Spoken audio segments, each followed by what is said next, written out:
Welcome back, everybody, to the number 9 talk show with Hunter Thompson. I think that's the name I'm going with for now. We'll see. Let me know in the comments, Mom, Dad, and Tyson, what you think. We're going to get straight into it. We have the Divisional round this week and the College Football National Championship. But first, we are going to look over all of the games from last week. We had the college football semifinals with Notre Dame and Penn State and Ohio State and Texas. We had the Wildcard weekend with Texans, Chargers, Ravens, Steelers, Broncos, Bills, Packers, Eagles, Commanders, Buccaneers, and Vikings, and Rams. So we're going to kick it off with the first college football semifinal game, Notre Dame versus Penn State. Now, the first thing I'm going to say about this game, Drew Aller. This was probably one of the worst games I've watched him play. I mean, just struggled the whole time. And that 2-minute drill made the one mistake you cannot make as a quarterback in a 2-minute drill, throwing an interception. In that situation, you either throw it away or you got to complete it. You cannot get sacked. You cannot throw an interception. He had no passes to a receiver, which I'm going to fault the receivers, but I'm also going to fault him and the play callers. You know, one thing I'll say, being in an offense, if your receivers are not in the game, they're not getting involved, one of the things you can do is just quick game, hitches, curls over the middle, quick game, get the ball into their hands, get their rhythm going. Because yes, while Tyler Warren is the best pass catcher on your team, you need to get the ball to other people. You can't just rely on him because they're gonna focus on him, and then at that point you have no passing game offense. And similar to Drew Aller, I would say with his struggles in the first half, you want to get the quick game going. You want to get everyone involved so everyone's in a rhythm and everyone can perform well enough. Now, I will say the defense crumbled in the second half. Their secondary got beat. That was crucial. That was a crucial part of the game, which I didn't expect. I thought the defense would have stayed strong. I thought the defense was the strong part of their team. But one player I do want to highlight is Zakee Wheatley. He is a secondary defender on Penn State, but he played amazing in this playoffs. A fumble recovery against Boise State. I believe he had an interception too. He had an interception in this game. He was just amazing. I'm not fully sure if he was the replacement for Kevin Winston, but he balled out. I'm going to give him his flowers. And Abdul Carter. Personally, I knew Abdul Carter was good. I didn't know how good he was. I haven't watched a lot of Penn State this year. I actually texted my dad before the game. We were debating about Mason Graham and Abdul Carter, which one was better. And Abdul Carter, I'll say he also gets his flowers for this game. He played amazing on one shoulder. He was disrupting Riley Leonard all night, and I'd say he was by far the standout of their defense and really their team. And I think it really improved his draft stock, just declared for the draft. So I'm excited to see what he does. It sucks for him. He was the next number 11 in that team. But, I can't say anything bad about his performance at all. I'll say Notre Dame's fight to stay in it was very, very impressive. They scored, I believe, 3 points in the first half, came out and scored 24. So their ability to stay in the game and keep fighting. I mean, Jaden Greathouse's touchdown, 50-yard touchdown, was amazing. Absolutely torched the defender, made him fall. That was a critical moment in the game. Jeremiah Love's touchdown, where he just didn't give up on one knee, got stopped, I think, 3 yards behind the line of scrimmage and just kept fighting and kept getting to the line of scrimmage, or the goal line. It just shows the heart. And Riley Leonard running to finish the game. I mean, as a quarterback, a lot of pressure on you. Didn't play the best game pass-wise, but it just shows the heart that their team has, being led by Marcus Freeman, who I am a big fan of, and I wish all the best. Next, going into Ohio State versus Texas. Ohio State's run defense at the end just stood tall. Texas being inside the 5 with 4 plays and ended up getting no points. I mean, that just shows you how great this defense is and how much they've turned it around after that Michigan loss, taking it personally and using it as motivation. The whole game, they only allowed 14 points to a Texas team that was very solid. I mean, probably scored averaging around 20-something points per game. When you see me, don't blink or stare. My bad. Sorry about that. But yeah, getting back to their defense, the whole game, they really played amazing, other than those 2 Texas touchdowns. Getting to their offense, that screen at the end of the half was huge for Ohio State. Texas scoring, bringing it back to, I believe, a tie game, and just Ohio State's ability to score in one play, take it 75 yards, and get the momentum back on their side going into half was huge. Obviously, I'm a big momentum person, so that was probably one of the more crucial parts of the game. But Texas kept fighting. I mean, it was a close game, 21-14, up until the Jack Sawyer fumble and touchdown. So Texas stayed in it for an Ohio State team that had been pretty dominant the whole playoffs. Texas did bracket off Jeremiah Smith, who I think a lot of people were expecting to have a crazy game going into it from his last 2 games, but that kind of just opened up the field for Carnell Tate and Emeka Egbuka, who both played amazing. And that's, I think, the biggest issue with Ohio State's offense is you stop one player, they have all these other players who can make an impact. And their run game was pretty solid. Quinshon Judkins had a big game in this one. So some good things going into the national championship. Next, we'll go to the Texans and the Chargers, go to the NFL Wildcard. This game surprised me. I had the Chargers winning, but that was not the case at all. The Texans' defense was just manhandling the Chargers. It looked like they had pressure on almost every single play, which didn't help Justin Herbert, who had 4 interceptions, which was more than he had the entire regular season. And I think it makes you question how great Justin Herbert really is. In his, I think, 2 or 3 playoff appearances, he has not played great. So, yeah, but Ladd McConkey, someone who I think's decently underrated, wasn't super high on him coming into the NFL, but he impressed me. I believe he set the rookie record for most receiving yards in a playoff game. So that's a bright spot of that team going forward. They definitely have a lot of changes to do in free agency. But next game, Ravens versus Steelers. This game kind of surprised me too. Talking about it last week, I was talking about how close and competitive those games have been. Pittsburgh beat them earlier in the season, but this game really wasn't close. I mean, Baltimore scored 21 points in the first half, which kind of just made the game out of reach. The Steelers' defense was obviously great. We know it's great, but I think they just were burnt out from being on the field a lot. Pittsburgh was struggling to get first downs, and I ultimately think that's what decided the game. Next, we had Broncos versus Bills.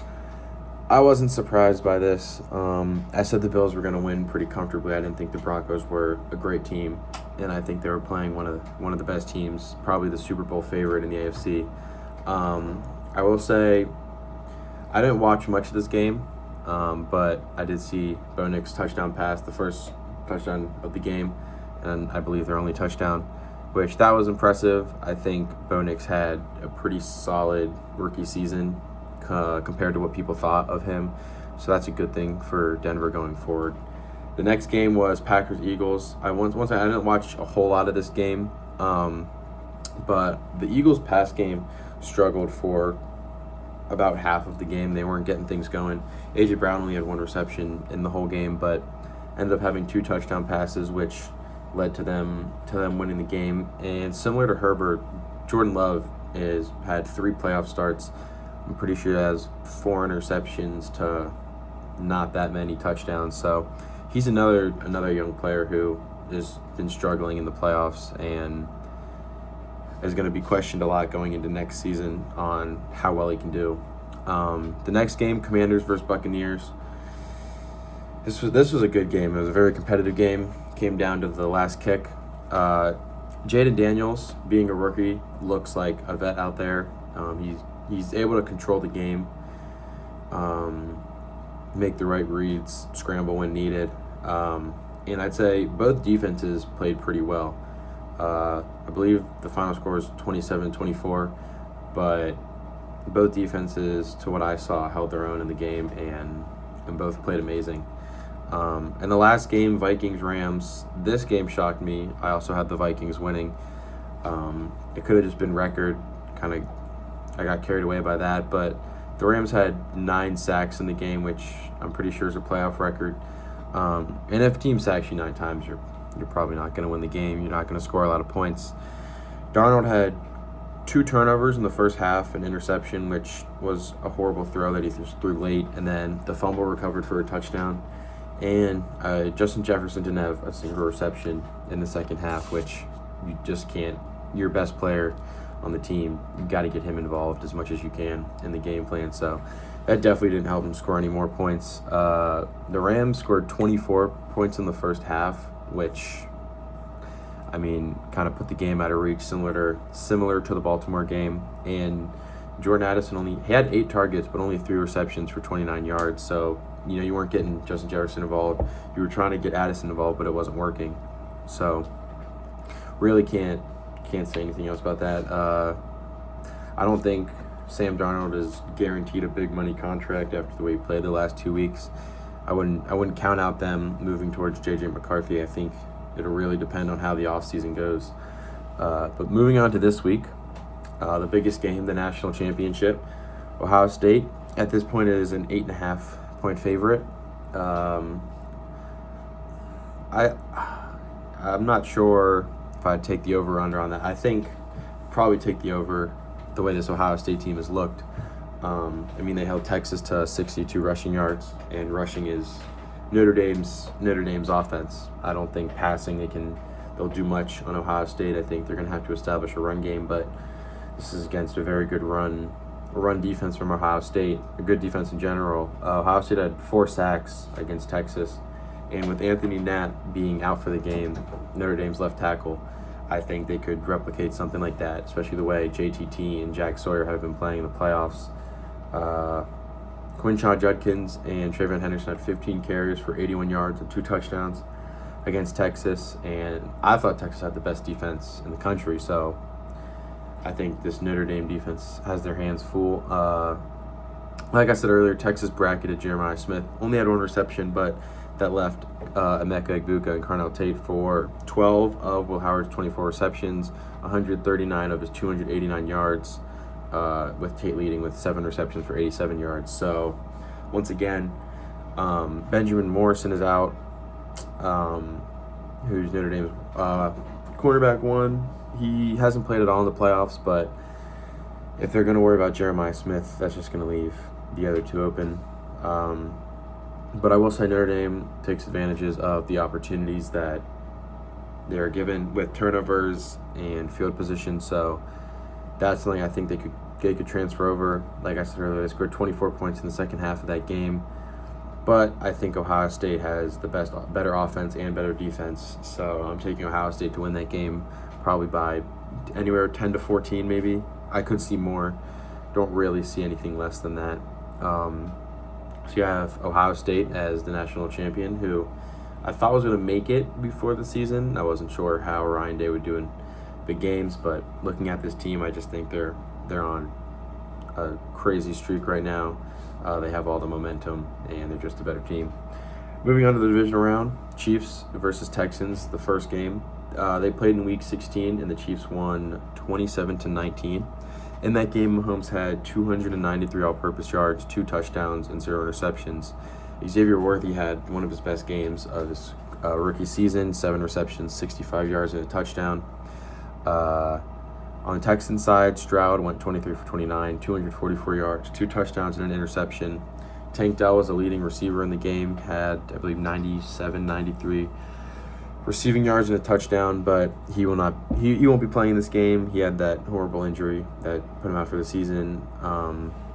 In the Wildcard week, Nico Collins had 7 receptions for 122 yards and a touchdown. But this is a Chiefs team who has won back-to-back Super Bowls. You're getting probably the best playoff duo in the playoffs currently in Mahomes and Kelsey. Xavier Worthy is picking up momentum, and Hollywood Brown, I believe that was his first game back, and he's had since then probably about 4 weeks to practice and get into the system and get involved. So I'd watch out for him too. I think he could have a pretty good game, but I have the Chiefs winning this to go to another AFC Championship. The night game, we have Lions Commanders. Like I said earlier, Jaden Daniels looks like a pro out there. 24 for 35, 268, and 2 touchdowns. In the wild card, De'Ami Brown and McLaurin had combined for 12 receptions, 178 yards, and 2 touchdowns.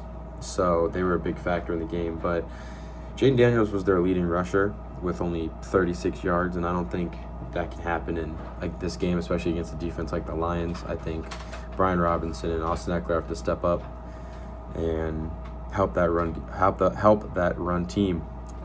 Looking at the Lions, Jahmyr Gibbs in the last game of the season, which determined them getting the 1 seed, had 28 touches, 170 yards, and 4 touchdowns. And that was without David Montgomery, who's coming back this week. He'll probably be a little limited, but they still have that dynamic run duo and that receiving core. And they won 31-9 against the Vikings in that last game. And I think the Lions have been the most consistent team in the NFL this season. Probably my pick to go to the Super Bowl. But yeah, I think they're going to come out, play like they have, and beat the Commanders by a pretty decent amount. The next game we have Eagles versus Rams. I already talked about the Rams, very defensive game, but I don't think the Vikings offense is as multidimensional as the Eagles. The Eagles have, in my opinion, MVP Saquon, who had 25 carries for 119 yards against the Packers. Hurts struggled early, but went 13 for 21, 131, and 2 touchdowns. And I think the Rams defense is worse than Green Bay. They obviously played great against the Vikings, but this Eagles offense is way more dynamic. They have a better offensive line. But I wouldn't say better receivers, but they have A.J. Brown, Devontae Smith, Dallas Goedert, and Saquon, who could all receive passes. So I have the Eagles winning that game and advancing to the NFC Championship. And the last game, Ravens versus Bills. This is going to be the best game, the hardest one to pick.